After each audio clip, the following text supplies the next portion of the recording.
Welcome to a barrel full of arseholes. We have three arseholes who last week acted in obnoxious ways that stuck out like a shitty thumb. First up is Jeremy Hunt, attempting to polish the turd of Britain's economic situation. After a global pandemic and energy crisis, we have taken difficult decisions to put our economy back on track. We've supported families with rising bills, cut borrowing and halved inflation. Rather than a recession, the economy has grown. He then went on to do some smoke and mirrors by cutting national insurance, meaning less money in the national pot. But how good is this measure for us? And here's the kind of chart that I said that we really needed to watch out for today. It is the tax burden, because remember, this is all for Jeremy Hunt and for Rishi Sunak about being able to say they are cutting taxes. Well, have a look. This shows you taxes as a percentage of GDP going all the way back to 1948. So the higher that line is, the more heavily taxed this country is. It's all kinds of taxes, business taxes, personal taxes. In March, and these numbers have been readjusted because we've got different GDP numbers. In March, look, it was going up to there. Do you think that now the line is going to be lower than that? In other words, a lower tax burden or higher? Well, here's the surprising thing. Actually, the latest line is higher. The tax burden is higher than it was last time. A really striking bit of news there. And all of this from a man who can't even remember his wife's birthday.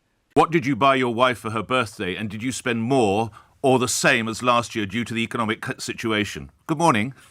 Good morning. You have really outed me, because I'm afraid I have not bought anything for my wife. I didn't even get her a birthday card. I don't believe the new Home Secretary ever believed in the Rwanda plan.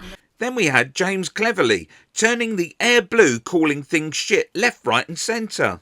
He distanced himself from it and his predecessor's language on it. He may even, on occasion, have privately called it batshit. Shadow Home Secretary has gone on the record to say that you said to her that the government's Rwanda policy was batshit. Yesterday in the Commons, you were accused of describing the Rwanda system as batshit. It was suggested in the House of Commons yesterday, and we don't use this phrase lightly, so apologies to sensitive ears, but that you described this policy as batshit. Thank you very much, Mr. Speaker. Yeah. Why are 34% of children in my constituency living in poverty? During Prime Minister's questions today, I asked the Prime Minister why 34% of children in my constituency lived in poverty. Before the Prime Minister answered, the Home Secretary chose to add in his pennyworth. He was seen and heard to say, because it's a shithole. I know he is denying being the culprit, but Madam Deputy Speaker, the audio is clear and has been checked and checked and checked again. There is no doubt that these comments shame the Home Secretary, this rotten government and the Tory party. But you're a terrorist. You support terrorism. Listen, go. I'm not supporting something.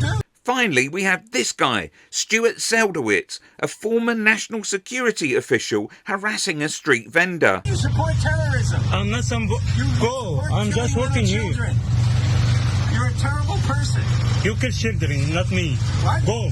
My kids? What about my kids? You kill children, not me. Go. I didn't kill children. Okay, why see here? You know why? If we killed 4,000 Palestinian kids, you know what? It wasn't enough. It appears he came back over the period of 2 weeks to keep mocking the vendor again and again. What do you think of that? People who use the Quran as a toilet. Does it bother you?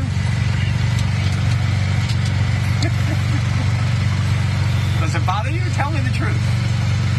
I don't speak English. You don't speak English? Ah, that's too bad. That's why you're selling food in a food cart. Because you're ignorant. It's not my fault that you pray to a criminal. Listen, I'm working now, okay? Can you leave, please? Go, please. You're not working. I'm just working here, yeah. There's nobody here. I'm going to put big signs here that say this guy believes in Hamas. What an arsehole. Click here for another barrel full of arseholes.